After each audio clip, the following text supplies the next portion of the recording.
Voilà.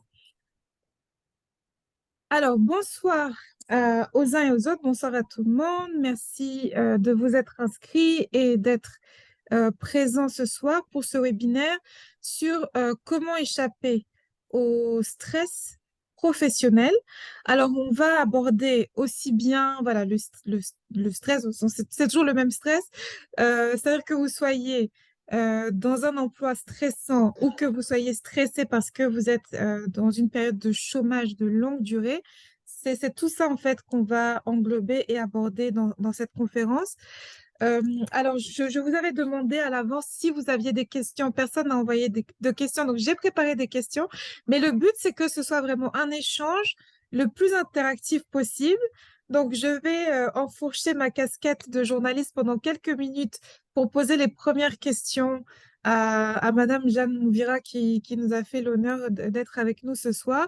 Et puis après, donc, je compte sur vous pour venir avec vos propres questions tirées de votre vécu, que ce soit vraiment des choses qui puissent vous aider et qui puissent aussi aider les autres, parce que souvent, on est toujours un peu confronté plus ou moins aux mêmes réalités.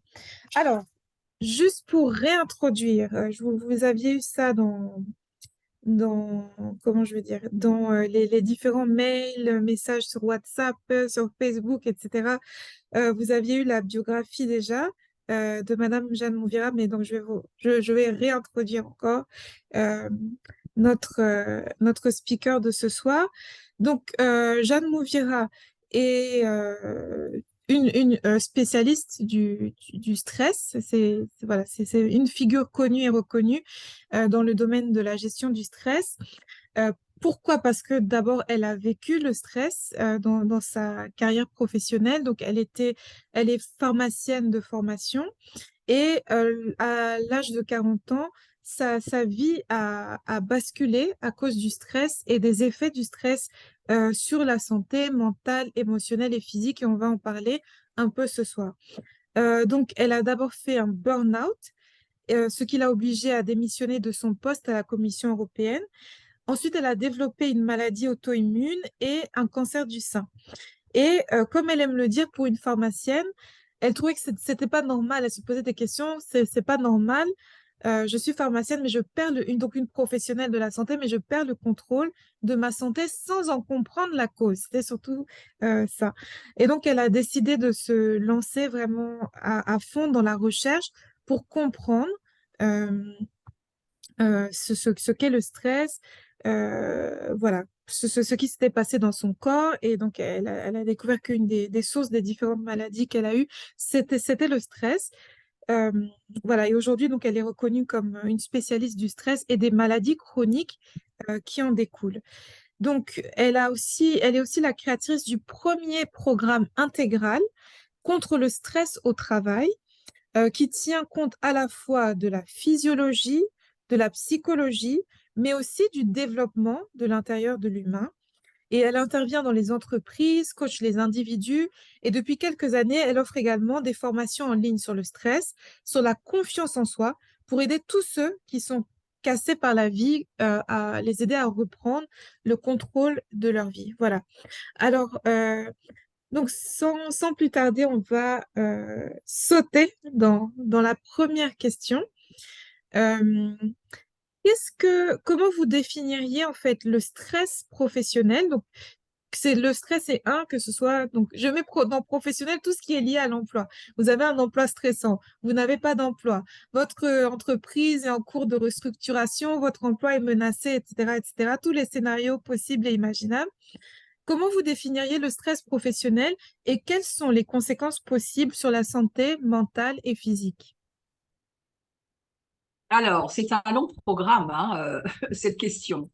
Pourquoi? Parce que d'abord, le stress. Le stress, comme on en parle comme quelque chose d'assez abstrait. Quand je dis je suis stressée, je le dis avec quelque part une légèreté, même si c'est douloureux, je peux le dire avec une légèreté. Aujourd'hui, je suis très stressée. Mais en fait, quand on dit ça, on dit en même temps, je suis en train de me suicider. Je ne veux pas faire peur aux gens qui sont là à l'entrée, mais il faut planter les choses pour que les gens comprennent à quel point le stress est quelque chose de très, très, très dangereux. En tout cas, moi, je l'ai découvert à mes dépens. Et c'est pour ça que quand j'en parle, je dis le stress, on en parle, mais on ne sait même pas de quoi on parle. En fait, quand on parle de stress, pour répondre un peu à votre question, quand on parle de stress, que ce soit le stress au travail, que ce soit le stress parce qu'on n'a pas d'emploi, que ce soit de stress parce qu'on vit dans un couple qui est dysfonctionnel, un stress parce qu'un enfant est malade, un stress, en fait, tout ça découle du même mécanisme physiologique. En fait, nous avons été créés, en tout cas celui qui nous a conçus, avait prévu de nous mettre un pouvoir à part en cas de danger extrême.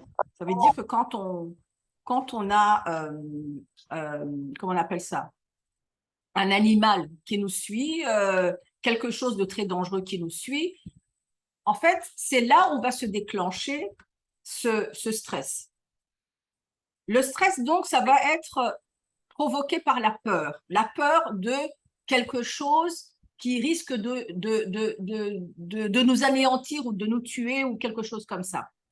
Et donc, ça va déclencher les hormones du stress qui sont l'adrénaline et le cortisol. Ce sont ces deux hormones, en fait, qui vont agir sur le corps pour le préparer à fuir.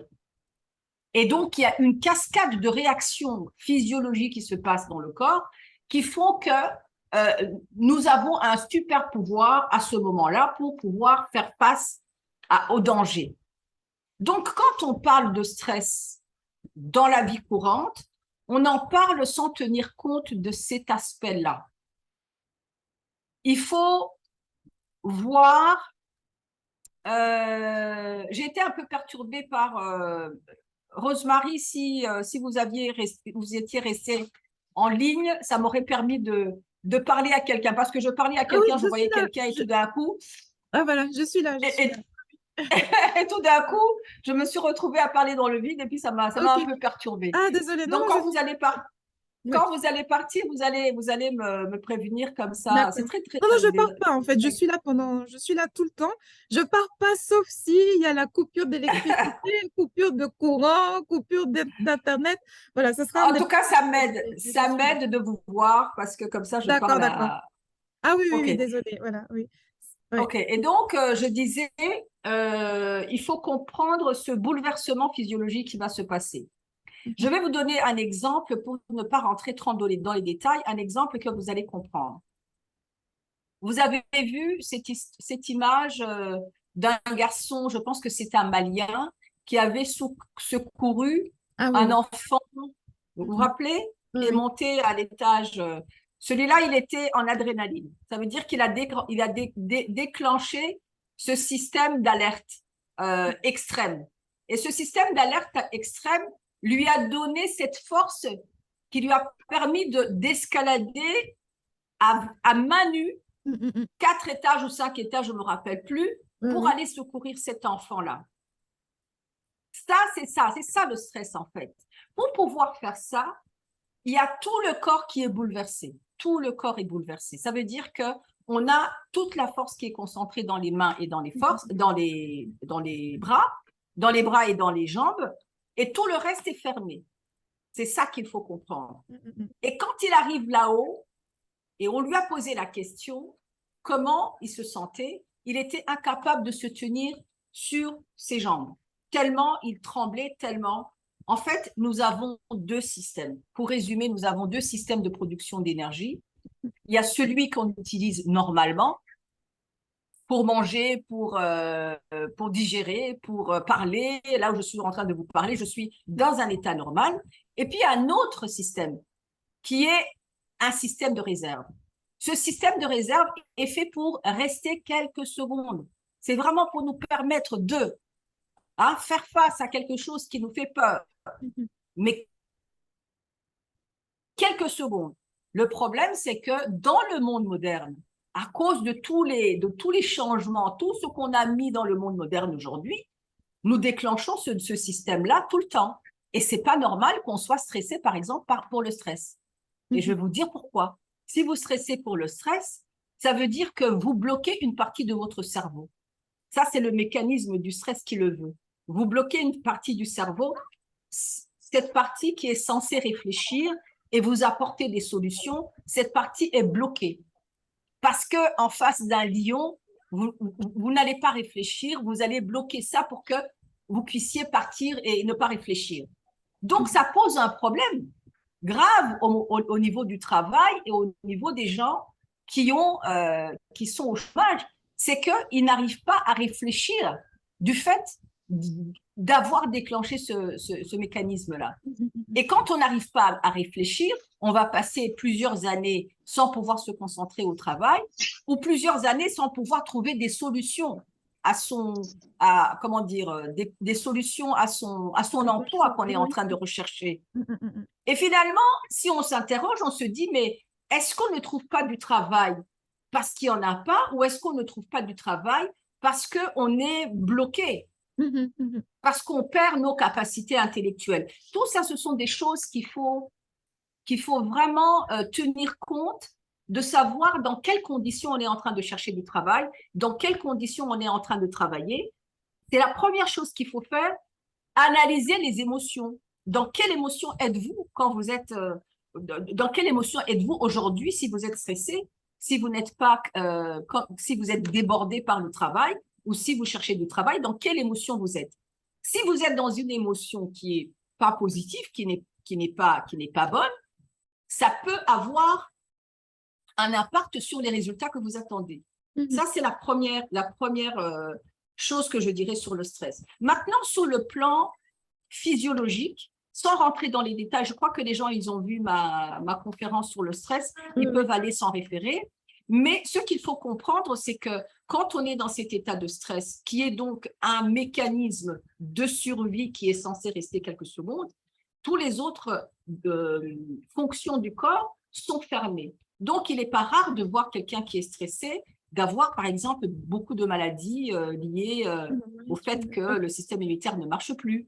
Donc, des rhumes à répétition, des maux de tête, des maux de ventre, tout ça fait partie de cet arsenal, en fait, du désordre que causent les hormones du stress.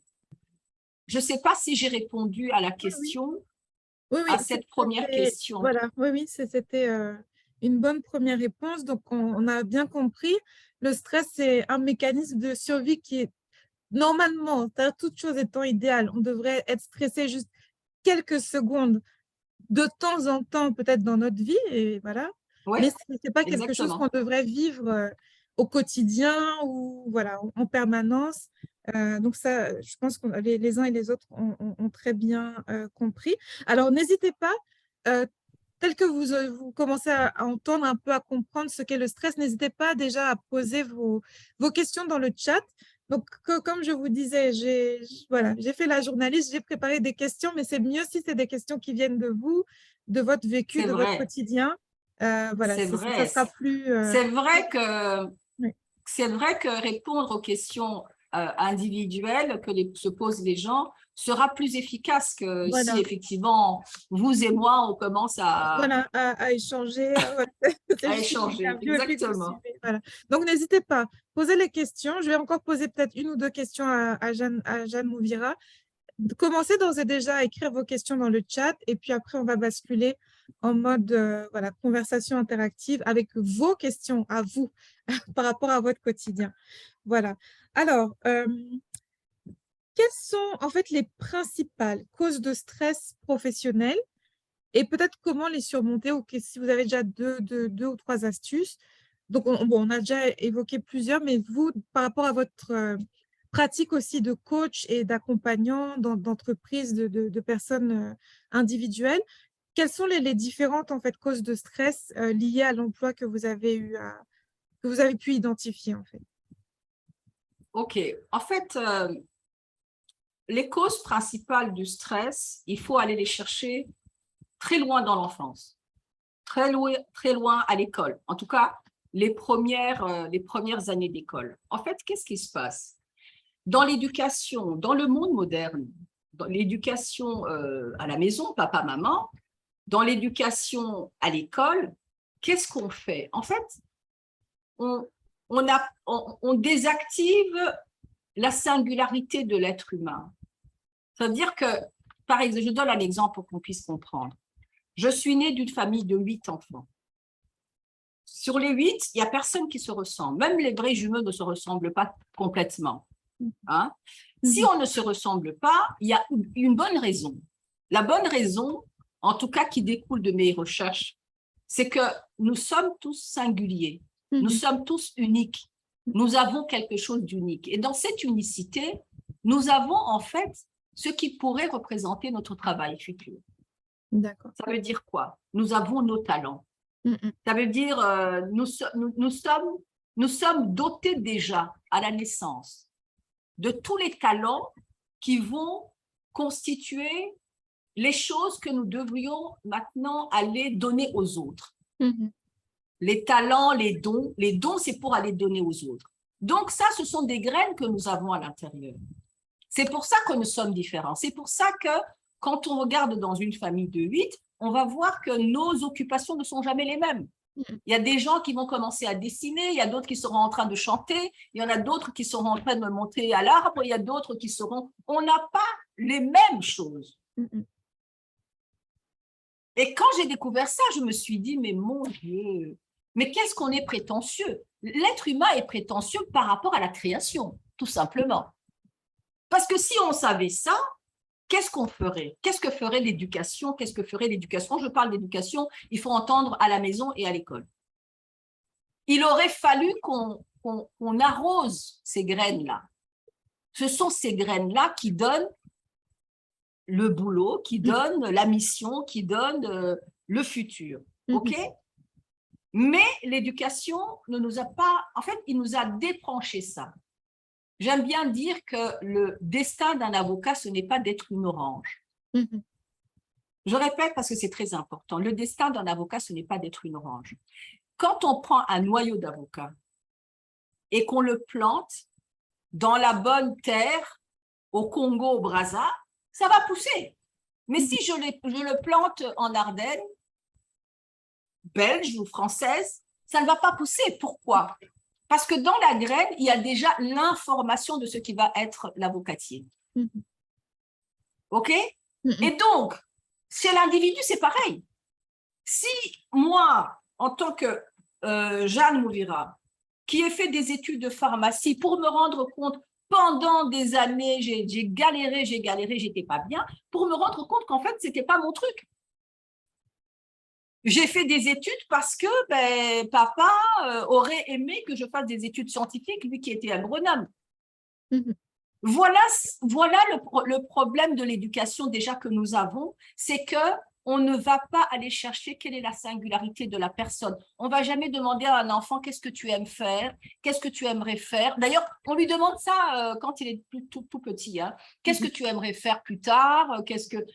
Il va commencer à délirer, l'enfant délire parce qu'il sait exactement ce qu'il veut. Il va dire, je veux être astronome, quoi. Je veux être… il n'a pas de limite, il va dire des choses, mais au lieu de prendre ces choses-là et d'essayer de les cultiver, de voir pourquoi l'enfant dit ça et tout ça, on va lui dire à 6, 7 ans, 8 ans, 9 ans, maintenant, on va arrêter de rêver. Hein. Maintenant, on va commencer à être consciencieux, à étudier les maths, à étudier le français, à étudier la géographie, à étudier les machins. Donc, on débranche qui on est. Du coup, on entre à l'école avec beaucoup de joie, d'allégresse, et on sort de l'école, on est perdu. On est perdu parce qu'on ne sait pas. Ce n'est pas parce qu'on a des diplômes qu'on est compétent. Ce n'est pas parce que j'ai un bac plus 12 que je suis plus intelligente que celui qui est resté au village. Donc, la première cause, je l'ai peut-être fait un peu longue, mais je pense que c'est vraiment essentiel de comprendre ça parce que ça donne de l'espoir. On se dit, il y a quelque chose qu'on peut faire. Donc, la première cause, c'est de savoir, de comprendre que si vous n'êtes pas bien dans un travail ou si vous ne trouvez pas le travail qu'il vous faut, c'est parce qu'il n'est pas encore aligné sur qui vous êtes à l'intérieur. Et qui vous êtes à l'intérieur est très important, c'est une clé qui va ouvrir les hormones de la motivation, la dopamine, qui vont ouvrir les clés de la sérotonine qui est l'hormone de la vie. Première cause, c'est le fait que vous ne soyez pas à votre place. à l'intérieur. La deuxième chose qui donne le stress, ça découle de ce que je viens de vous dire. Quand on a été tellement insécurisé par le fait qu'on nous a sortis de nous-mêmes, on a tout le temps peur. Et donc, quand on arrive sur le lieu du travail, qu'est-ce qui arrive? Dès qu'il y a quelque chose de nouveau, ben, on panique. Même quand il y a des solutions qui pourraient être trouvées, on va paniquer, quoi. Et le plus grave, c'est qu'on ne nous a jamais appris à dire « je ne sais pas ». Je ne sais pas. On va dire non, non, non, ça va, tout va bien, parce qu'on a envie de montrer la meilleure face de soi-même. Et le fait de ne pas dire je ne sais pas, j'ai des problèmes, on va accumuler les problèmes, le stress, et on va commencer à vivre dans le stress. Pour moi, ce sont vraiment les deux causes. Même quand je coach les gens, je vais d'abord aller chercher dans leur enfance qu'est-ce qu'ils ont pu vivre, quels sont les traumatismes qu'ils ont pu vivre. La deuxième chose, c'est que je vais les ramener petit à petit à qui ils sont, à l'avocat au lieu de l'orange. Je les ramène à ça.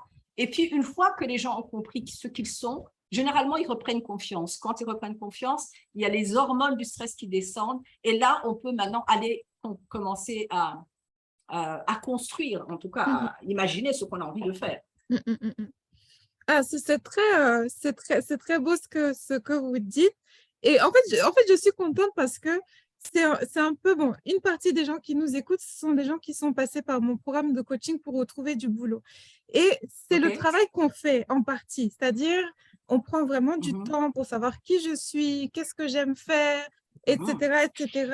Et je vois, bon, moi, je n'ai pas toute cette connaissance peut-être en psychologie et en sciences, donc je vois les gens reprendre confiance en eux et ça me fait très plaisir pour eux, mais je ne sais pas forcément mettre le doigt de dire, enfin, je n'ai pas forcément le chemin du mécanisme, mais voilà, en tout cas, voilà, et là, je vois que c'est vraiment, enfin, j'avais une bonne intuition et que voilà, ça me conforte aussi dans ce que je fais, et voilà, donc en tout cas, j'étais très contente.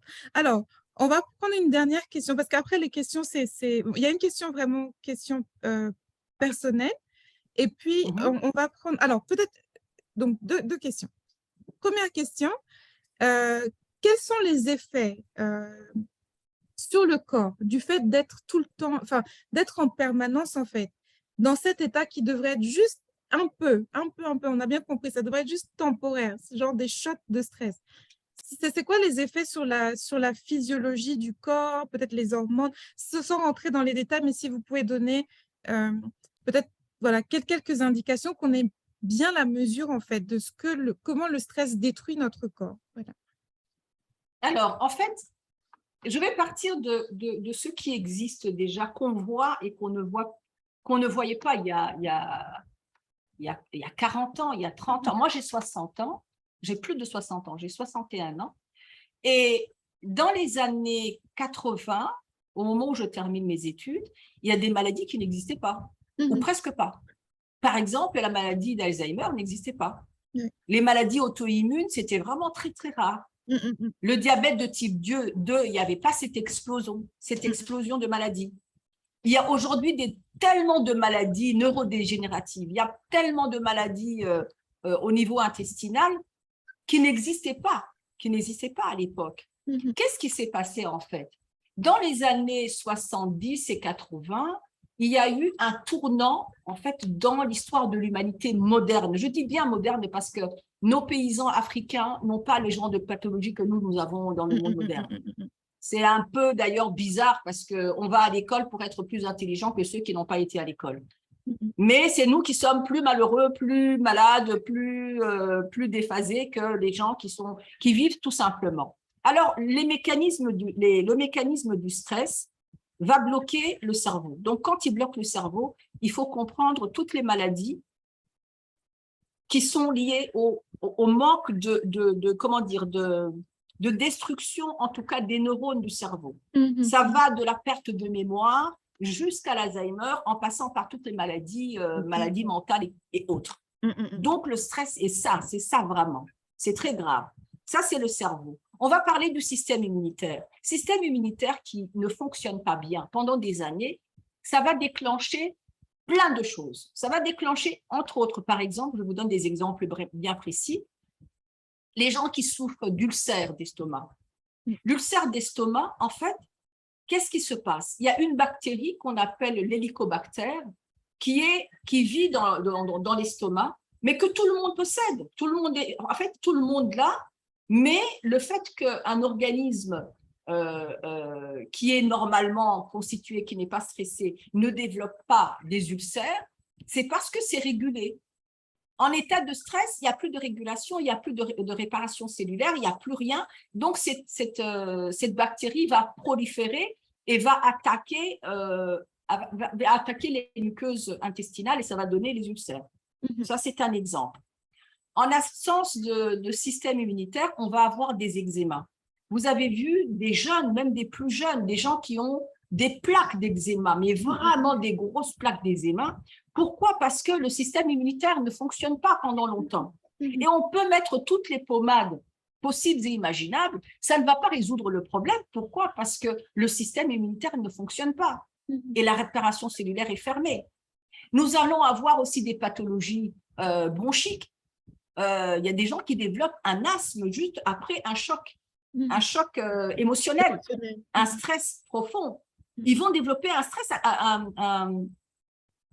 j'ai dit quoi? Un asthme. Voilà, un asthme, oui, après un choc. Un asthme alors qu'ils n'étaient pas asthmatiques. C'est pour vous dire à quel point c'est choquant. Après, il y a les pathologies qui sont liées au tube digestif. Il y en a beaucoup. Il y a le problème de perforation des intestins, de tous les aliments qui vont rentrer à l'intérieur, traverser la barrière intestinale, alors que ce n'était pas prévu.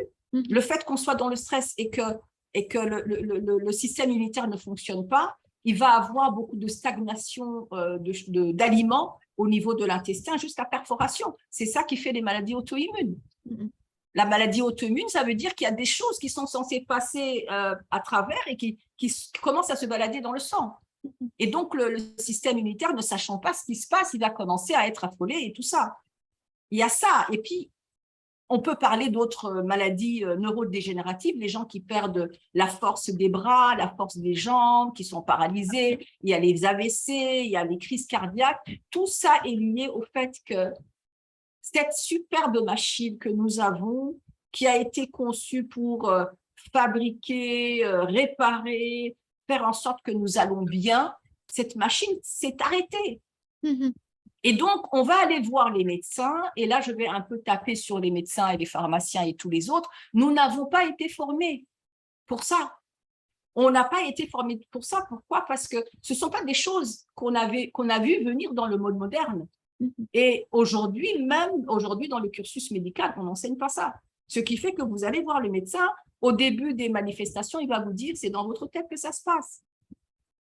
Et puis, ça va continuer jusqu'à développer le cancer. Le cancer, je n'en avais pas parlé, mais le système immunitaire, quand il est bloqué pendant des années et des années, et que le système de réparation cellulaire, quand je dis système de réparation cellulaire, c'est comprendre des petites mains le soir qui viennent quand on dort et qui vont aller réparer tout ce qu'il y a dans le corps, qui vont enlever les petites choses et machin. Tout ça, ça n'existe plus. Donc, le cancer, eh bien, il s'installe, quoi. Donc, les répercussions sont très graves. Et c'est là où je disais, peut-être qu'on va y revenir pour parler des solutions ou comment envisager quand on a un problème. Est-ce que ça serait normal qu'on se suicide comme ça juste pour le travail?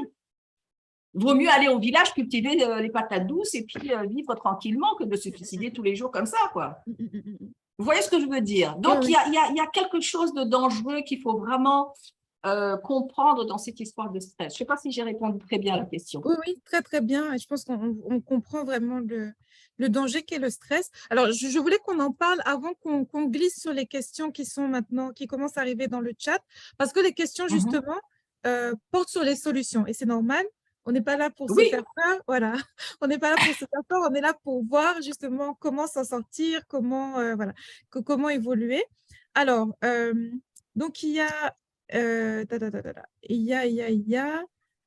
Queen Mimi, il y a Brice donc qui demande comment faire face au stress, Brice qui demande comment surmonter le stress lui plus spécifiquement par rapport au chômage. J'essaie de rassembler toutes les questions. Voilà. Et alors, voilà. peut-être. On va aller par étapes. Il y a Queen Mimi qui demande comment faire pour savoir si une relation ou une situation est stressante pour nous. Quels sont les signes, euh, voilà, quels sont les signes auxquels on doit faire attention? Est-ce que c'est physiologique? Est-ce que c'est des palpitations? Est-ce que c'est des maux de tête? Comment notre corps nous parle quand on est stressé? En fait, quand on est stressé, il faut déjà avoir ne pas été stressé pour comprendre quand on est stressé. La plupart des gens, nous vivons dans le stress depuis tellement longtemps qu'on ne sait plus l'état normal, où se trouve l'état normal. Le stress, en fait, la première indication, c'est quand on est dans le stress, on court dans tous les sens. Je vais m'expliquer. On est à la maison, on est en train de faire quelque chose, on est incapable de rester pendant 5 minutes à faire la même chose. On va se lever, on va aller faire quelque chose d'autre. On court à gauche, à droite, et on s'agite dans tous les sens. Et à la fin de la journée, on va se rendre compte que finalement, on n'a rien fait. Ça, c'est la première indication et c'est la chose qui nous arrive le plus au monde, dans ce monde moderne. Nous sommes ici agités. Pour les gens qui connaissent Paris, vous allez voir dans le métro de Paris, les gens, à la cadence dont ils sont en train de courir, on se dit, c'est pas possible, il y a un problème, il y a un problème. Il n'y a plus rien d'humain dans l'histoire. Il n'y a plus rien d'humain. L'humain n'a pas été conçu pour courir comme ça. Qu'est-ce qui les fait courir? Ça, c'est le stress. Donc, en fait, on s'agite et ces hormones du stress sont très euphorisantes, qu'on en devient addict. Euphorisante, pourquoi? Parce que dans la première phase, avant de tomber dans la maladie, on a beaucoup de force. Donc, ce beaucoup de force nous porte, nous sommes plein d'entrain, même quand on a dormi très peu, on se sent bien.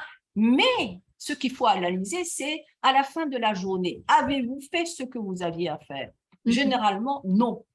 Ça, c'est une indication. Ça veut dire que vous passez d'une chose à l'autre d'une façon extraordinaire, comme ça.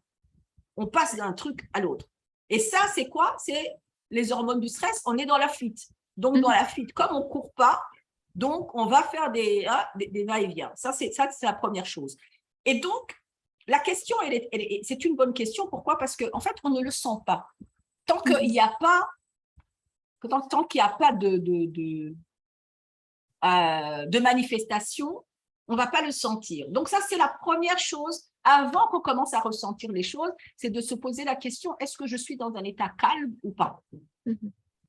Est-ce que mes muscles sont tendus ou pas tendus?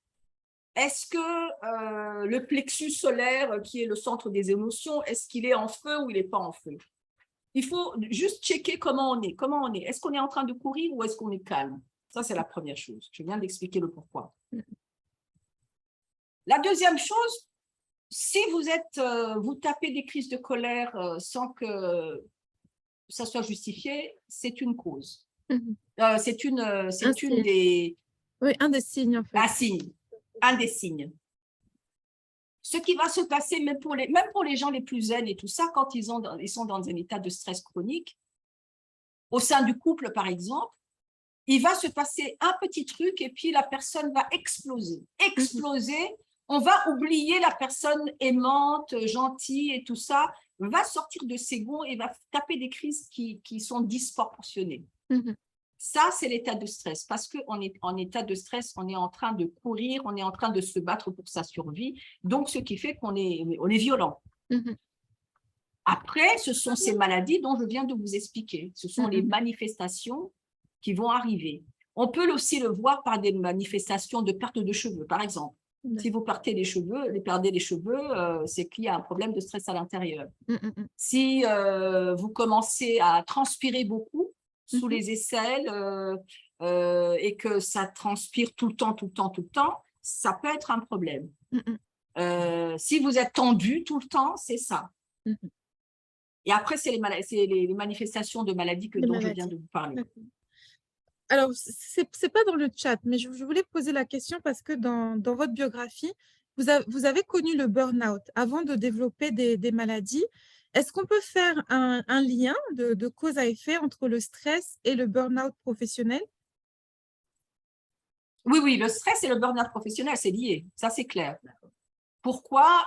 Très succinctement, c'est que utiliser cette source d'énergie de réserve dont je vous ai parlé va mobiliser beaucoup d'énergie, beaucoup d'énergie. Ça veut dire que normalement, quand on est en train de vivre normalement, on va manger un plat et puis le corps va distribuer l'énergie, en tout cas le sucre, va le distribuer dans toutes les cellules d'une façon égale et puis on va commencer à circuler, à fonctionner. Quand on est en état de stress, la quantité de sucre que nous avons ne suffit pas et donc le corps, il faut qu'il aille chercher le sucre là où il est pour pouvoir mobiliser beaucoup d'énergie, nous permettre de fuir. Donc, il va taper dans les réserves. C'est ça qui va créer le burn-out. Ça veut dire qu'il va aller décomposer les stocks de ce que nous avons, les muscles, tout va être dégradé pour produire du sucre. Et il y a une fonction qui est primordiale, c'est l'insuline qui est bloquée pour pouvoir mobiliser Je renvoie un peu à la vidéo que j'ai faite, comme ça les gens ils vont comprendre. Mais donc, le fait que l'insuline est bloquée pour pouvoir nous permettre de rassembler ce sucre-là, tout ça, en fait, c'est de l'énergie qui va être utilisée, énergie qui va être puisée dans notre corps, puisée jusqu'à épuisement. Ça, c'est la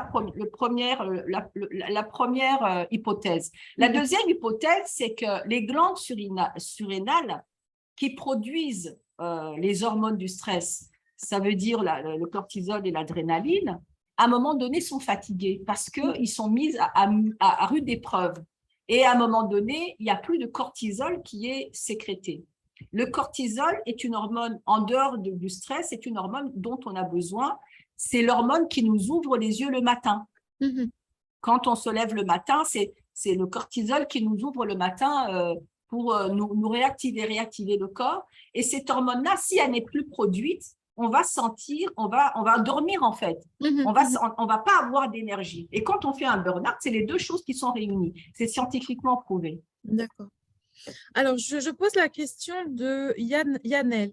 Comment s'en sortir dans une entreprise où le contexte est extrêmement et permanemment tendu, aucune organisation, aucune priorisation des missions, mais en même temps, absolument tout est urgent.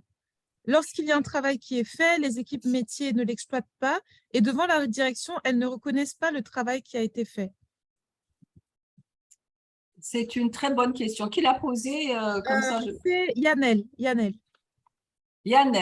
Alors, Yannel, c'est une très bonne question que vous posez, en tout cas qui fait partie des grands problèmes. C'est que je vous ai parlé de l'éducation. L'éducation, je ne sais pas si vous vous rappelez, on nous a donné des petits bonbons chaque fois qu'on avait des bonnes notes, n'est-ce pas? Et on nous a donné un petit bâton quand on n'avait pas de bonnes notes. Donc, l'histoire des petits bonbons, c'est un peu comme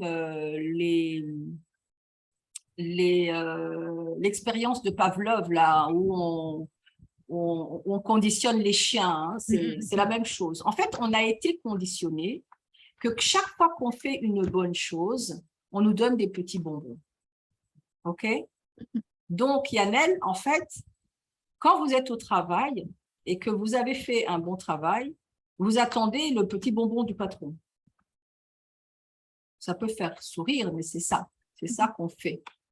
Est-ce que vous trouvez que c'est normal? Le patron, il est là, en fait, je vais être un peu vulgaire, il n'en a rien à foutre de vous. Lui, il est là pour gagner ses sous.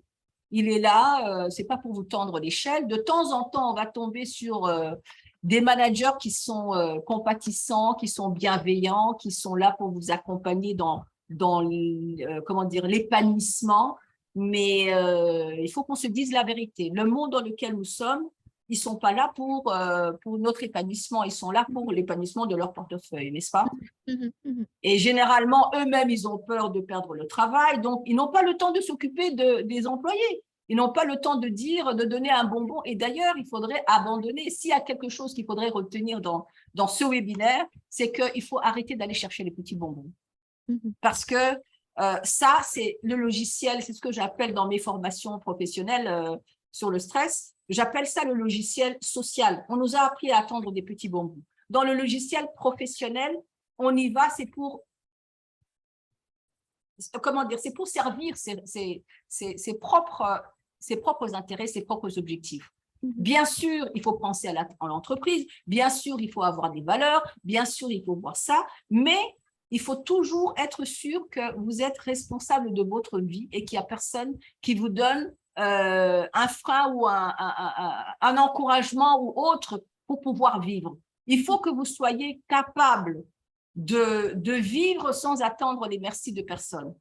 Ça, c'est la première chose. Quand vous êtes là, vous n'êtes pas là pour quoi que ce soit, vous êtes là pour vous d'abord, pour votre salaire, pour votre carrière, pour machin. Et donc, vous n'êtes pas là pour gérer la hiérarchie. Ça, c'est la première chose. La deuxième chose, si vous êtes dans un travail et que vous voyez que ça ne va pas, que vous commencez à être surchargé, souvent, c'est parce que vous sortez de ce que j'appelle les compétences innées. Ce que vous avez, l'avocat, vous vous rappelez de l'avocat au début. Chaque fois que vous sortez de ce que vous êtes, de qui vous êtes, vous allez vous sentir déstabilisé.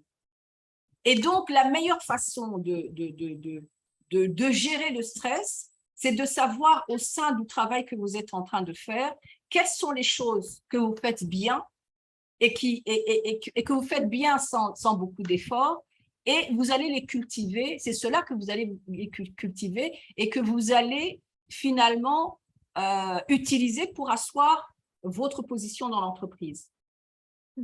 Parce que il se passe des choses très bizarres où les chefs d'entreprise, les managers, dans le monde dans lequel on est, en tout cas, ce monde où c'est l'argent qui prime surtout, c'est qu'on a pris l'individu comme un robot. Nous ne sommes pas des robots.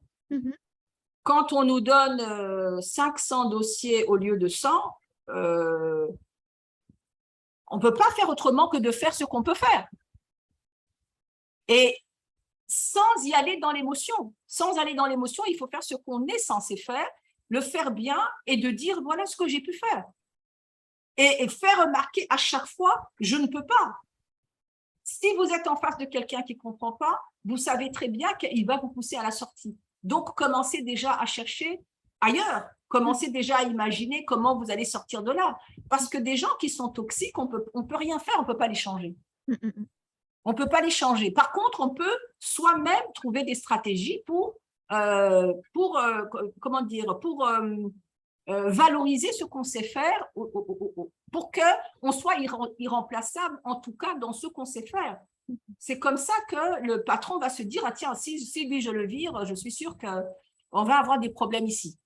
Même si on ne fait pas tout le travail, mais qu'on montre ce qu'on sait faire et qu'on le valorise, on est capable de sauver un peu sa peau. Mais je suis d'accord avec tout ce qui se passe en ce moment, c'est pas normal en fait. C'est pas tout à fait normal parce que l'être humain n'est pas un robot. L'être humain est fait d'émotions, l'être humain est fait de plein de choses que l'entreprise, le monde dans lequel nous sommes en train d'aller ne prend plus compte. Nous sommes devenus des objets à presser puis à jeter. Et ça, il faut le savoir. Et donc, il faut sortir de la victimisation pour reprendre le contrôle de sa vie. Se dire, qu'est-ce que je dois faire? Le monde, il est comme il est. Maintenant, qu'est-ce que moi, je dois faire en tant qu'individu?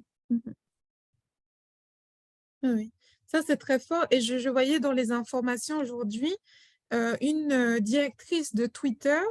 Donc, il y a quelques semaines ou quelques mois, je ne sais pas, elle avait posté sur Twitter d'ailleurs, le fait qu'elle dormait au travail pour pouvoir voilà, être tout le temps au taquet. Donc, elle dormait sur place au travail dans un sac de couchage.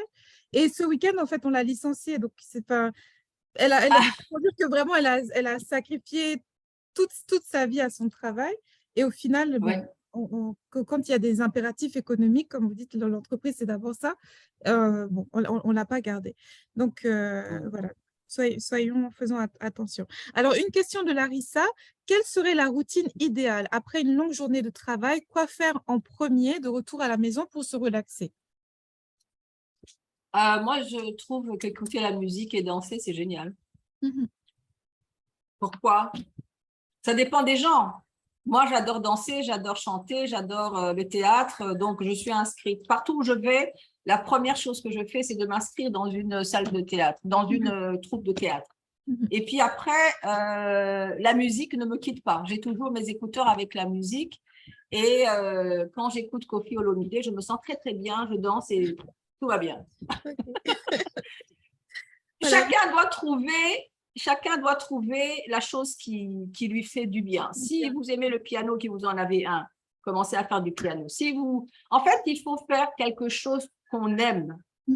La routine, c'est quoi? C'est faire quelque chose qu'on aime. Pourquoi? Parce que quand on est dans le stress, on produit les deux hormones qui nous tuent, l'adrénaline et le cortisol.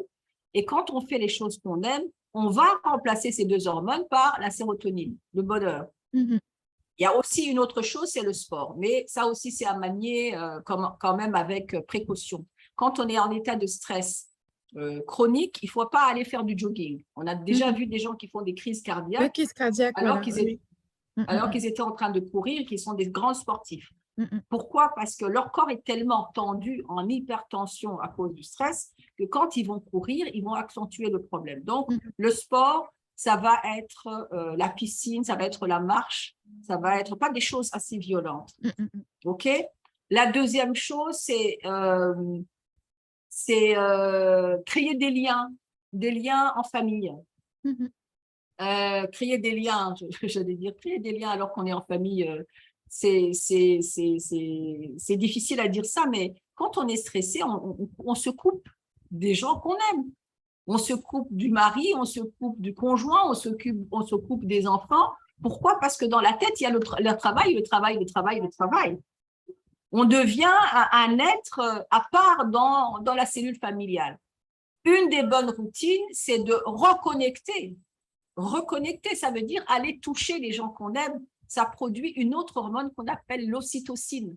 L'ocytocine, c'est l'hormone antidote du stress. C'est l'hormone du lien, ça nous fait du bien. Allez embrasser les vôtres, faites câlin avec votre conjoint, voilà, pour redescendre tout ça. Ça, c'est une bonne routine. Ça paraît des choses simples, mais c'est des choses qui marchent. Et puis parler, pardon, j'ai oublié, il faut parler de vos problèmes. Il ne faut pas toujours essayer de faire semblant que tout va bien. On a plein de gens autour de nous parce que quand on est stressé et qu'on est perdu, on a toujours l'impression qu'il n'y a que nous à qui ça arrive. Mais en fait, vous regardez tous ces gens-là qui font le malin, généralement, ils ne sont pas bien. Pourquoi? Parce qu'on a appris à cacher, quand on est dans des problèmes, on apprend à cacher alors qu'à l'intérieur, on n'est vraiment pas bien. Donc, la première des choses, c'est dans votre carnet d'adresses, qui souvent n'est pas généralement rempli que de gens bien, vous allez trouver une personne à qui vous faites confiance et vous lui racontez ce qui vous arrive. Quand vous racontez, en fait, vous enlevez le trop-plein de ce qu'il y a à l'intérieur. D'accord. Alors voilà, donc on a déjà pas mal là parce qu'il y avait beaucoup de questions sur comment se sortir du stress, comment surmonter le stress. Là, on a déjà quand même pas mal d'astuces. Il y a une question de Queen Mimi. Est-ce qu'avoir les dents qui grincent, les dents qui serrent, qui grincent, même pendant son sommeil, est-ce que c'est un signe de stress? Ça peut l'être comme non. Ça peut l'être dans le sens où la tension extrême qu'on a à cause du stress peut faire en sorte que les mâchoires, d'ailleurs on le voit quand on n'est pas endormi, on a tendance à serrer les mâchoires et ça se voit même sur le côté. Ça peut être ça, mais je ne dirais pas à 100% ça. D'accord. Alors, est-ce que le stress peut amener à procrastiner? À fond. Oui, d'accord. À fond. Pourquoi? D'abord, le cerveau qui est bloqué à cause du stress. Ça veut dire qu'on va ouvrir un dossier et puis on va lire et puis on va se rendre compte qu'on n'est pas concentré. Donc, qu'est-ce qu'on va faire? On va fermer le dossier en disant, tiens, je vais le réouvrir demain. Et puis, on réouvre demain. Si on est stressé par le deadline qui arrive, la pression augmente, on ouvre encore une fois, on se rend compte qu'on ne peut pas lire une ligne. On va fermer. C'est ça la procrastination. L'autre chose, c'est que, comme je disais tout à l'heure, nous ne sommes pas tous expert en parler en public, par exemple. Si vous devez aller parler en public et que ce n'est pas votre truc, vous allez vous sentir mal tout le temps. Si vous avez des dossiers de comptabilité alors que vous n'aimez pas la comptabilité, que ce n'est pas votre truc, vous pouvez apprendre la comptabilité comme vous voulez, mais vous n'allez pas l'assimiler parce que ça ne fait pas partie de vos talents initiaux, de vos compétences innées. Donc, vous allez tout le temps sortir de ce qui est votre compétence innée et donc, ça va vous rebuter. Donc, vous n'allez pas le faire, vous allez le remettre à demain. Oui, c'est lié. Tout ça est lié, c'est clair. Tout ça est lié. Et donc, pour faire face à ça, moi, ce que je fais avec mes clients, c'est que d'abord, on va aller voir est-ce que le travail que vous faites, c'est vraiment, ça fait partie de vos compétences. Si ce n'est pas votre compétence, on va comprendre très vite pourquoi ça ne va pas. Et l'autre chose, c'est est-ce que le cerveau est bloqué ou pas bloqué? On va essayer d'aller le débloquer en débloquant les peurs qu'il y a dans l'enfance, en fait, en remettant le corps à un fonctionnement normal, quoi. Alors, je vais poser une question qui n'est pas dans le chat, mais c'est un peu bon, une petite provocation. J'aime bien. OK. J'aime bien titiller. Parce qu'en fait, vous avez dit, voilà, quand on est au travail et qu'on fait des choses qui ne sont pas dans nos talents, dans nos dons innés, ça provoque du stress. Maintenant, il y a beaucoup de coachs qui invitent les gens tout le temps à sortir de leur zone de confort, etc. Est-ce que c'est pas contradictoire? Ça dépend. En fait, quand on parle de sortir de sa zone de confort, au niveau professionnel, ça ne serait pas une bonne chose. Ce n'est pas une zone de confort, c'est une zone de compétence. Ça veut dire que Dieu nous a créés comme ça. On est comme ça. Ce n'est pas confort, on est créé comme ça. Il faut comprendre qu'on est ici pour faire quelque chose dans la vie. Le travail ne devrait pas être quelque chose d'épuisant. C'est quelque chose où on se réalise parce qu'on vient faire ce pourquoi on a été créé. Amen. Oui. N'est-ce pas? Oui. Moi, je suis pharmacienne. Je vous ai dit, j'ai un bac+12. J'en ai fait des études. Mais à la fin de chaque diplôme, je me sentais tellement débile et nulle que je me disais, mais c'est pas possible, quoi. Il a fallu que je refasse une autre reconversion, que je m'occupe, que j'aille dans les talents que Dieu m'a donnés. C'est lesquels? C'est lesquels? On peut les voir sans que je vous dise quels sont mes talents, vous pouvez les voir déjà. Mes talents, mon talent à moi, c'est parler. C'est la tchatch, quoi. C'est vraiment aller devant des millions de personnes et puis motiver les autres. C'est ça que je sais faire. Vous me mettez devant un bureau avec des projets à gérer, vous me donnez tout le salaire que vous voulez, je mets mon petit tailleur tranquille, je suis belle et tout ça. Je suis belle, je ne vais pas être efficace. Je ne vais pas être efficace. Donc, j'ai joué à ça pendant des années et des années. J'ai représenté la commission à des congrès internationaux. C'était très, très waouh. Ah, la famille était waouh. Pendant que moi, j'avalais des anxiolytiques, les autres, ils étaient en train de dire waouh, Jeanne, vous avez vu, elle est extraordinaire, et les machins et les trucs. Donc, ma zone de confort, là, j'aurais dit, je suis dans ma zone de confort parce que je suis bien payée, je voyage en première classe, j'étais dans ma zone de confort, n'est-ce pas? Non, ce n'était pas ma zone de confort, c'était ma zone qui allait me tuer, tout simplement. Et donc, quand on parle de zone de confort, donc, il faut comprendre deux choses.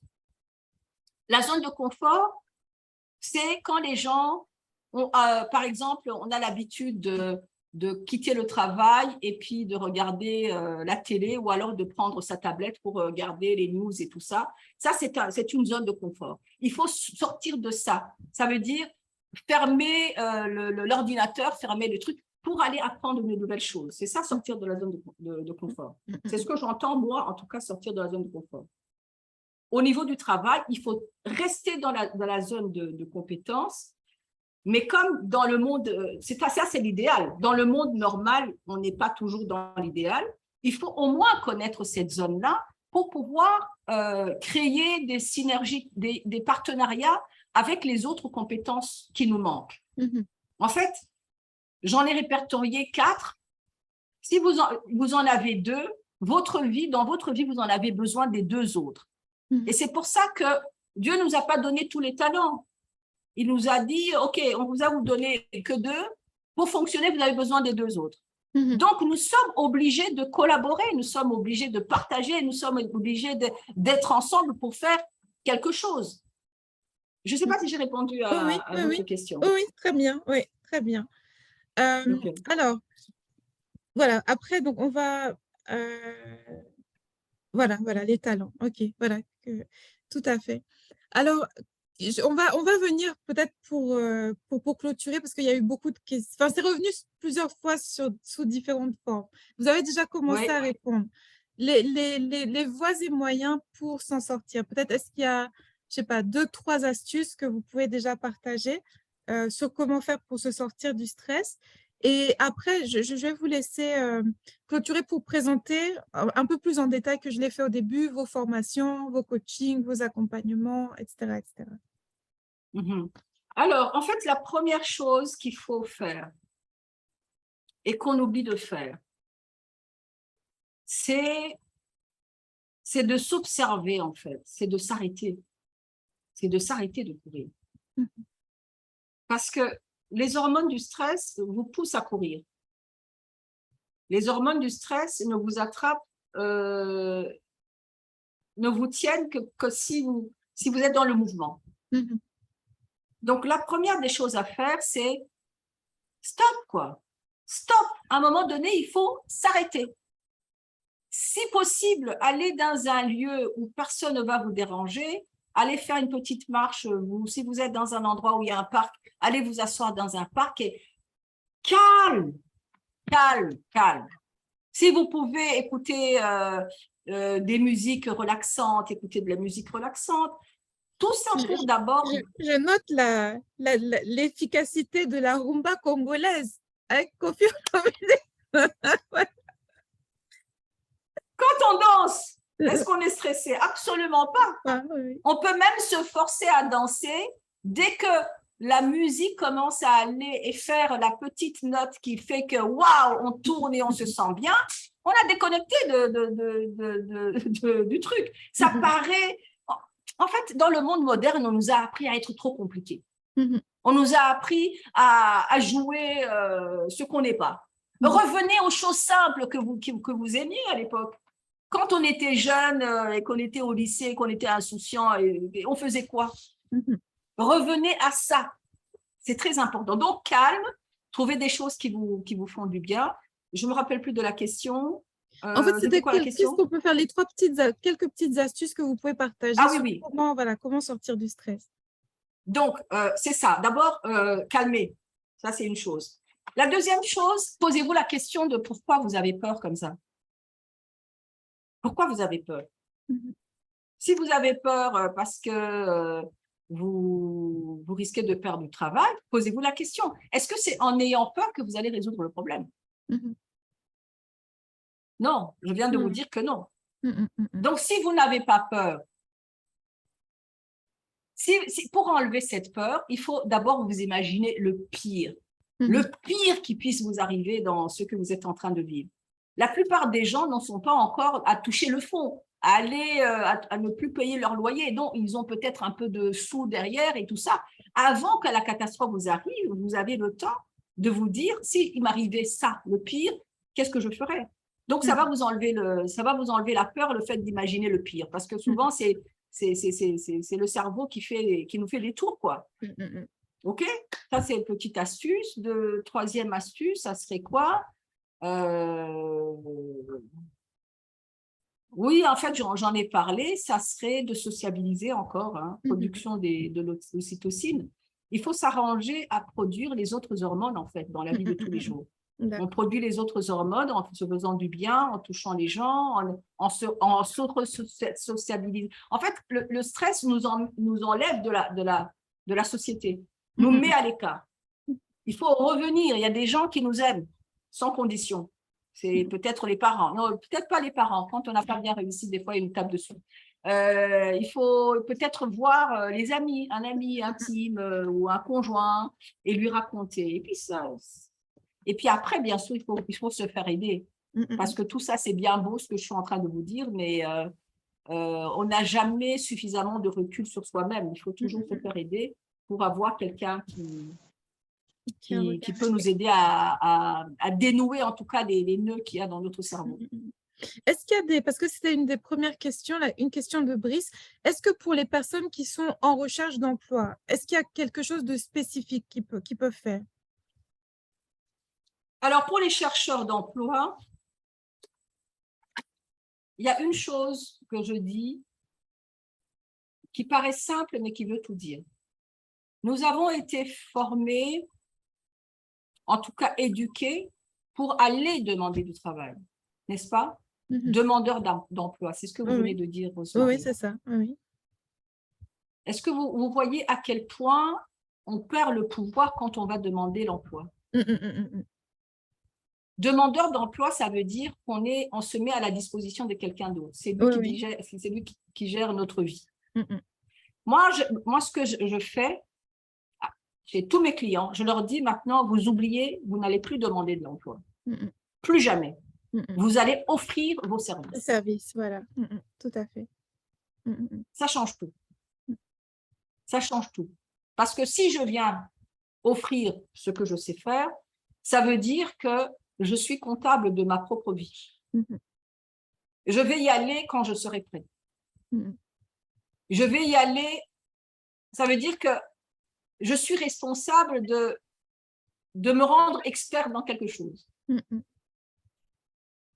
Vous voyez ce que je veux dire? Oui, oui, tout à fait, tout à fait. Oui. Ça veut dire que ça vous, en fait, demander de l'emploi, vous êtes dans l'inaction, vous êtes dans l'attente, vous êtes dans l'attente du bonbon de l'autre, vous êtes dans… Il suffit de vous mettre de l'autre côté. Offrir, ça devient, c'est moi qui décide, c'est moi qui fais, c'est moi qui propose. Donc, c'est moi qui vais choisir qu'est-ce que je dois proposer. Et comme c'est vous qui allez évaluer si vous êtes prêt ou pas, vous êtes toujours maître de vous-même. Vous allez regarder les gens et puis vous allez cibler une entreprise, par exemple, et puis vous allez dire, bon, voilà, j'ai bien étudié cette entreprise, donc voilà ce que je vais lui offrir. Vous y allez, vous voyez un dirigeant, vous dites, voilà ce que je sais faire. Je sais que vous avez besoin de ça, de ça, de ça. Vous avez bien étudié la configuration du truc. Et puis, vous dites, voilà ce que je peux vous apporter. Ça change tout. Ça change tout. Les histoires de demandeurs d'emploi, mais c'est tellement dégradant, c'est tellement rabaissant, c'est tellement démobilisant, c'est tellement démotivant parce que ça ne dépend pas de vous. Et donc, pour tous les gens qui sont en train de chercher du travail, posez-vous la question. C'est un peu comme un agriculteur. Il va planter une graine, il va l'arroser, et la plante, si c'est dans les bonnes conditions, ça va donner. Qu'est-ce que vous voulez proposer? Qu'est-ce que vous êtes? Oubliez vos gros diplômes là qu'on a accrochés sur les murs. Oubliez-les. Mais prenez tout ce que vous avez étudié, prenez tous les talents que vous voulez, que vous avez, et puis essayez de voir un peu qu'est-ce que vous pouvez proposer à ce monde. Le monde, il a tellement évolué, et c'est en période de crise d'ailleurs qu'on va avoir des nouvelles vocations. Les vocations, c'est quoi? Ce sont toutes ces choses qui vous interpellent dans la vie de tous les jours. Et que vous vous énervez, vous vous arrachez les cheveux en disant « mais c'est pas possible, ça ne peut pas exister ». C'est peut-être parce que c'est vous qui allez régler ce problème-là. Amen. Je dis amen. Ben oui, oui, mais tout à fait. Ouais, c'est vraiment tout à fait. Vous voyez dans la… En fait, on est là, et c'est quand même très bizarre. Hein. Moi, je critique beaucoup l'école qui a placé l'argent avant le don de soi. L'argent, ça produit quoi? Regardez nos dirigeants en Europe ou ailleurs, n'importe où. Tout est une question d'argent, ce qui fait que on ne voit pas émerger les nouveaux talents, on ne voit pas émerger… Tout ça est en train d'être tué, tout ça est en train d'être… Mais ce n'est pas parce que les institutions en haut, on est en train de tuer ça, que ça n'existe pas. L'individu, en fait, chaque individu porte une responsabilité. Et porte, dans ce chaos dans lequel nous vivons, en fait, il y a beaucoup de promesses, il y a beaucoup d'opportunités que vous ne pouvez même pas imaginer.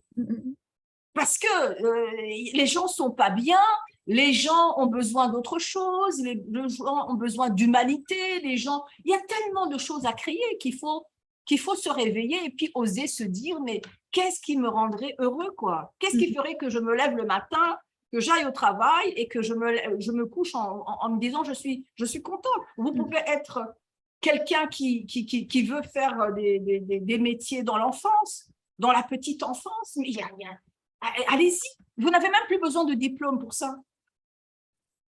Nous sommes dans un monde d'hyper-information, on est gavé d'informations. Allez chercher d'abord ce qui vous plaît et puis allez travailler ça pour aller l'offrir. Et plein de gens en ont besoin. Si une femme de 60 ans peut se renouveler comme moi, les jeunes, là, franchement, allez-y. Hein. Donc, pensez. Voilà, en tout cas, merci beaucoup parce que ça a beaucoup touché. Je vois un peu les réactions dans le chat par rapport à vos interventions depuis le début. Je pense que ça a vraiment touché des cordes sensibles, surtout quand on parle des talents, des dons. Qu'est-ce qu'il y a en vous? Qu'est-ce que vous aimez faire? Par contre, après, voilà, certains se demandent comment sauter le pas. C'est-à-dire, on peut… Voilà, comment on fait pour, une fois qu'on a identifié, enfin, on peut avoir une idée qui vient toquer à votre cœur comme ça, chaque 2 ans, chaque 3 ans, et on n'ose pas se lancer. Comment faire pour surmonter ça? En fait, on n'ose pas se lancer parce que on s'est lancé des objectifs de vie qui ne sont pas les nôtres. Moi, je vais vous parler de moi. À l'époque, j'étais convaincue que avoir une grande maison, avoir une belle voiture, avoir tout ça qu'on nous a raconté là, il fallait qu'on ait ça. Donc, en fait, inconsciemment, nous avons des objectifs qui ne sont pas les nôtres, mais qui sont ceux de la société. Il faut être ci, il faut être ça, machin, il faut être vu à tel endroit, il faut sortir une fois par semaine au restaurant, il faut faire une petite photo pour mettre sur machin, pour montrer que machin. Tout ça là, oubliez d'abord. Oubliez d'abord. Parce que ces objectifs, ce sont des objectifs qui ont été fixés par une entité qu'on ne sait même pas. Donc, moi, de mon côté, quand j'ai eu le burn-out, c'est un paysan africain qui m'a sauvée, c'est mon cousin qui n'a jamais été à l'école.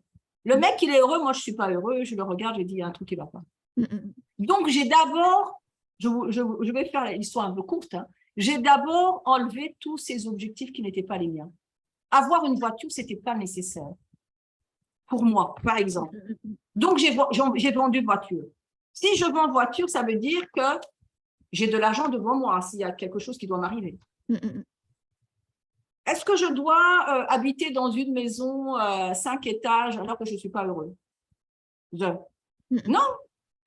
Revoyons, donc c'est pour dire, revoyons d'abord c'est quoi nos priorités? Une fois qu'on a la petite graine qu'on a envie de planter, on va se débarrasser de tout ce qui est superflu pour aller planter celle-là. Et puis, on va se rendre compte que plus on arrose et qu'elle commence à pointer du nez, là, tout d'un coup, on commence à être motivé parce que ça fait partie de notre vie. Cette graine-là, c'est nous. Donc, elle va nous donner la motivation, elle va nous donner l'envie de se lever, elle va enlever la dépression, tout simplement. Les antidépresseurs, c'est quoi? Entre autres, les antidépresseurs qu'on avale, c'est quoi? Ce sont des médicaments pour augmenter la sérotonine. Alors que la plante que vous allez arroser, là, vous allez la voir grandir, avant même qu'elle atteigne le sommet, elle va vous donner déjà la sérotonine qu'il vous faut. Naturellement, oui. Alors, comment faire pour atteindre? C'est d'abord fermer tout le reste. Sortez des réseaux sociaux. Moi, je n'ai pas de télé à la maison. Je n'ai pas de télé à la maison, je n'ai pas le temps pour ça. Ce qui m'intéresse… Mais oui, sortez de la télé, vous allez voir combien de temps vous gagnez. Sortez de TikTok et vous allez voir combien de temps vous allez gagner. En fait, il faudrait même pas se poser la question de comment est-ce qu'on commence. On commence déjà par tout fermer. On ferme et puis on va arroser. Hein. On devient le petit jardinier de sa petite graine. Et ça, c'est une occupation qui est gratifiante. En tout cas, si je sais que je parle à la communauté chrétienne, je le suis aussi, même si je ne suis pas pratiquante, je ne vais pas à l'église tout le temps et tout ça, je suis vraiment très chrétienne. Et si je dois parler aux gens qui croient en Dieu, je vais dire, mais le monsieur là ou la madame là, je ne sais pas s'il a un sexe, il a tout donné. Il vous a tout donné. Dieu vous a tout donné. Tout. Tout en fait. Il faut juste que vous vous reconnectiez à lui. Se reconnecter à lui, c'est se déconnecter de tout le reste. Et une fois on se connecte à lui, on se connecte à la santé, on se connecte au travail, on se connecte à qui nous sommes. Et quand on est bien connecté, qu'on a la foi, normalement, on ne devrait pas avoir peur quand on a la foi. C'est ça. Puisque c'est pas vrai. Ah oui, c'est logique. Oui, c'est ça. On ne devrait pas avoir peur puisque c'est lui le chef d'orchestre. Lui, ce qu'il demande, c'est être connecté, c'est tout. Vous pouvez vous connecter en Bluetooth ou alors en fil machin. Connectez-vous, mais vous allez voir que vous avez une richesse extraordinaire que vous ne pouvez même pas imaginer. Moi, quand j'ai découvert mes talents, j'avais 47 ans. Donc, pour ceux qui sont plus jeunes, ne vous découragez pas. 47 ans, et j'avais passé mon temps, toute ma vie, à me sentir mal dans ma peau, à me sentir pas bien. J'avais tout ce qu'il fallait, j'avais le salaire, le boulot, tout, mais je ne me sentais pas bien. Et quand j'ai découvert les talents, et qu'un jour j'ai dit, mais ces talents, je ne les ai pas reçus gratuitement, c'est pour servir, et que j'ai accepté de servir finalement. Tout le reste est venu. Les choses que je fais, c'est vraiment de l'ordre des miracles, parce que je soigne aujourd'hui sans médicaments, je soigne les gens, je soigne l'âme qui a été maltraitée. Et ça, je veux dire, c'est pas ma petite intelligence qui fait ça, hein. C'est que je suis guidée quelque part. Donc, laissez-vous guider. Mais débarrassez-vous d'abord du superflu. Très, très beau. En tout cas, merci beaucoup. Et puis, voilà, beaucoup de commentaires dans le chat. Donc, merci vraiment beaucoup. Alors, coach Jeanne, si vous pouvez nous dire, nous présenter aussi voilà, vos offres, vos accompagnements, où est-ce qu'on vous retrouve? Ouais. Alors, moi, en fait, j'organise des séminaires. Pour l'instant, j'habite en Guadeloupe. Donc, les prochains séminaires vont être d'abord ici en Guadeloupe parce que c'est le pays dans lequel j'ai déménagé il y a pas très longtemps.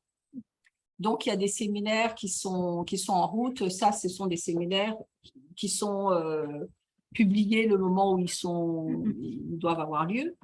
À part ça, je fais beaucoup de coaching en ligne. Même avant la pandémie, je travaillais beaucoup en ligne. Donc, je reçois les gens sur des périodes de 1 mois à 3 mois, suivant les pathologies. Pour le stress, c'est souvent 1 mois à 2 mois.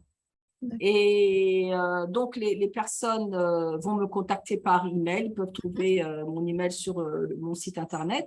Ils vont me contacter. On va avoir un entretien ensemble et je vais évaluer combien de temps il faut pour pouvoir résoudre le problème. Pourquoi j'ai opté pour les séances d'accompagnement aussi longues? C'est parce que dans ma pratique médicale, vous le savez, vous allez chez le médecin, il va vous demander votre carte, machin, et puis il ne va même pas vous regarder, 15 minutes, il a bouclé l'histoire, et puis il a dit, OK, c'est bon, c'est fini. On peut pas résoudre les problèmes de stress comme ça. Il faut vraiment un entretien, il faut vraiment comprendre, il faut aller chercher tout ça. Donc, j'ai des accompagnements qui durent de 1 mois à 3 mois, des coachings individuels, et puis il y a des formations en ligne. J'ai une très, très, très bonne formation en ligne sur le stress professionnel, mais il est vraiment au top. Tous les gens qui y vont disent « waouh ». Même moi, je sens que j'ai vraiment été à la hauteur de ma mission, en tout cas. J'ai pris le temps. J'ai pris le temps de comprendre ce qui ne va pas physiologiquement, c'est ce que je vous ai expliqué. J'ai pris le temps de savoir ce qui ne va pas psychologiquement, physiologiquement, psychologiquement. Et puis, j'y mets le développement personnel pour découvrir les talents, les valeurs, la singularité de la personne.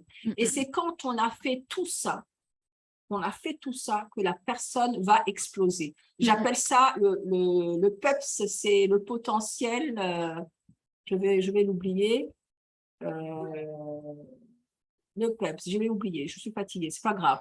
En tout cas, je mets la personne dans la configuration exacte dans laquelle elle devrait se trouver pour exploser ses talents, pour exploser, voilà. Et dans cette formation, je traite aussi des dégâts, c'est-à-dire les gens qui ont des problèmes de diabète de type 2, qui ont des problèmes d'autres, je donne aussi des astuces, un programme d'alimentation pour corriger ça. Et les gens guérissent, par exemple, du diabète en l'espace de même pas d'un mois, quoi. Waouh, extraordinaire. Juste en corrigeant le problème du cortisol et tout ça.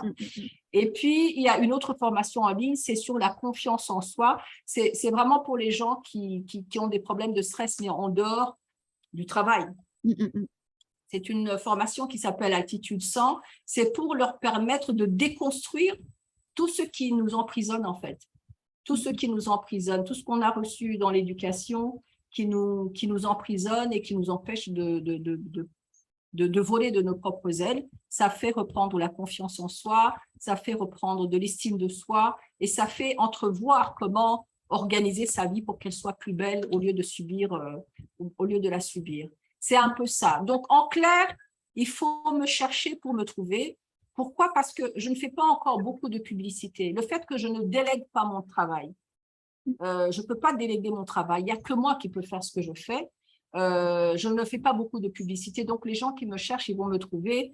On va s'écrire, je sélectionne. C'est pas tout le monde qui peut venir dans… Et puis, viendra le moment maintenant des grands séminaires. Là, ça sera à grande échelle. Mais ça, c'est une autre étape que je suis en train de préparer dans un futur proche d'ailleurs. J'ai d'abord commencé par les formations en ligne, elles sont prêtes, elles sont rodées, ça fait plus de 5 ans maintenant qu'elles sont bien. Et puis, j'ai continué avec les coachings en ligne. Si vous habitez en Guadeloupe, je peux vous coacher directement parce que j'habite ici en Guadeloupe. Et après, c'est par étapes. Encore une fois, je dis aux gens, n'allez jamais brûler les étapes dans ce que vous faites. Faites les choses d'abord, mettez-les en place. Et les gens, ils peuvent me dire, mais pourquoi vous ne faites pas des séminaires, vous gagneriez beaucoup d'argent. Moi, je leur dis, quand je vendais des médicaments, je gagnais beaucoup d'argent, mais c'était en tuant les gens, quoi. C'était sans être efficace. Moi, mon but, c'est pas de gagner beaucoup d'argent. Mon but, c'est de faire le travail que je dois faire très, très bien. Et souvent, je peux gagner beaucoup d'argent en faisant mon travail très, très bien. Donc, il faut y aller tout doucement. Les séminaires, ce n'est pas pour l'instant. Donc, si les gens veulent me contacter, vous pouvez aller sur le site, je ne sais pas si on peut le donner. Oui, on peut le noter. Voilà, je vais le noter dans le chat et puis je vais l'envoyer. Les personnes qui se sont inscrites par mail et les gens qui sont dans mes groupes, je vous enverrai toutes les coordonnées pour contacter la coach Jeanne. Mais peut-être on peut déjà l'écrire dans le chat parce que j'essaie de chercher, je trouve pas le site, le site web. J'ai trouvé que le site internet de… En fait, il est Afromédiation. Je ne sais pas si Non, c'est jeannemouvira.fr. D'accord. Et sur jeannemouvira.fr, vous allez trouver que le site, il est fermé. C'est pas qu'il est fermé, c'est parce que comme il y a grande affluence, je ferme momentanément, mais vous avez accès à 2 choses sur le site. Vous avez accès à la conférence sur le stress et le burn-out, sans aller jusqu'à la formation, parce que pour l'instant, le quota est plein. Mais vous avez aussi en dessous mon adresse email sur lequel vous pouvez me contacter, qui est adl@jeannemouvira.fr. D'accord. Alors, attendez. ADL, hein? Oui. Alors, ADL jeannemouvira.fr. Voilà. Donc, vous avez ça dans les dans les comment ça s'appelle? Dans dans le chat. Vous allez aussi le recevoir, toutes les personnes qui se sont inscrites par email. Vous aurez, je vais vous renvoyer la chaîne YouTube de la coach Jeanne et voilà, et puis le mail et le site internet. Alors voilà, donc Brice, je te réponds. Je te réponds. En fait, j'ai plusieurs groupes, mais c'est les groupes des anciens élèves, en fait, anciens et actuels élèves. Et voilà, et c'est là où j'envoie bon, les conférences qu'on organise comme ça, etc., etc. Donc, pour l'instant, là, c'est le 18e groupe. Bon, c'est pas forcément des grands groupes. Ça me permet Oui. aussi de pouvoir suivre un peu mieux les personnes. Et voilà. Parce que ça prend du temps et de l'énergie, mine, mine de rien. Ah, Et ça, c'est clair, ça voilà, prend de l'énergie. voilà. Et je fais pas Et ça. il faut pas stresser. Il faut pas Non, non, voilà, stresser. je ne stresse pas. En plus, je suis au pays de la rumba, donc tout va bien. Mais je fais ça en plus et j'ai un travail à temps plein à côté, donc je ne peux pas aussi, comment dire, mettre toute mon énergie dedans. Donc, voilà, en tout cas, Coach Jeanne, merci beaucoup pour ce séminaire. Ça a été vraiment enfin, plein de lumière. C'était vraiment très inspirant et très beau. Voilà, donc les uns et les autres, vous aurez le replay. Et puis, donc, n'hésitez pas à contacter. Ah oui, il y avait une dernière question pour avoir une idée des coûts des différentes formations et accompagnements, ou en tout cas une fourchette de prix. OK, donc la formation sur le stress, c'est une formation donc, avec 4 modules, qui est une formation à vie, hein, quand on est là-dessus. C'est 1 000 €, c'est 997 € hors taxe. Ça, c'est la formation sur le stress. Celle sur la confiance, c'est 227 €. Et pour les consultations en privé, il faut compter au-delà. Au-delà de ça, c'est presque le double d'une formation en ligne. C'est à peu près 1 000 à 2 000 € suivant ce qu'on traite, quoi. Hein, généralement, je fais des consultations d'une demi-journée à 650 €. Mais je travaille rarement, à moins que ça soit quelque chose de bien ponctuel. Les chefs d'entreprise avec lesquels j'ai travaillé et qui reviennent vers moi, on peut prendre une séance pour un truc ponctuel, ça va être 650 €. Sinon, ça va être des packages d'un mois à 3 mois, de 1 000 à 3 000 € avec. En fait, dans cet accompagnement, il faut vous dire que je n'en prends que 4 par mois à chaque fois, parce que je ne peux pas. Parce qu'à partir du moment où vous rentrez dans le programme, je suis à 100% dédiée à vous. C'est-à-dire qu'on va travailler ensemble tout le temps. Et je ne peux pas prendre plus. C'est pour ça que les prix paraissent un peu chers. Et voilà. Mais c'est d'une efficacité Oui. sans équivoque. Voilà, sans équivoque.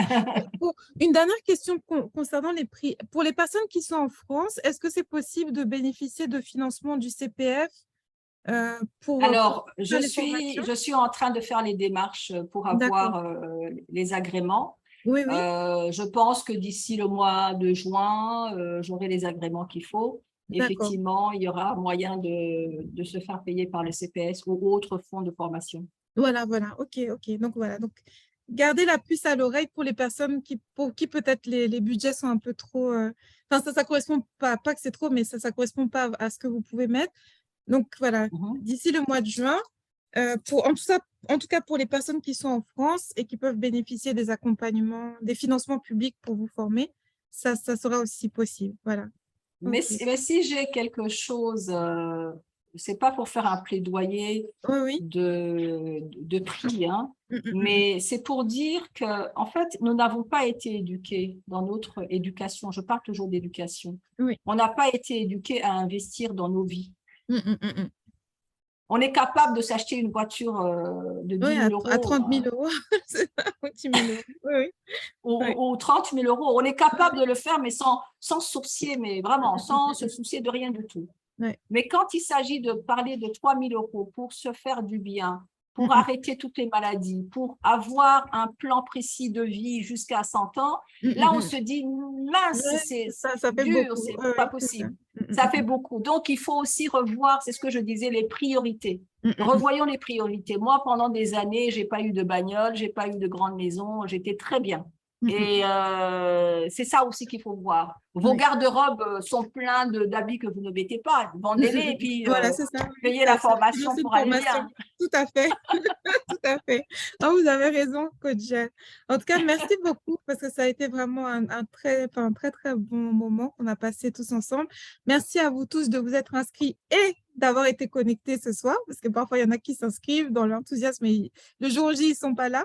Donc, merci à vous tous d'avoir été présents. Donc, encore une fois, vous aurez le replay du webinaire avec voilà, comment contacter Coach Jeanne pour les accompagnements, les formations, etc., etc.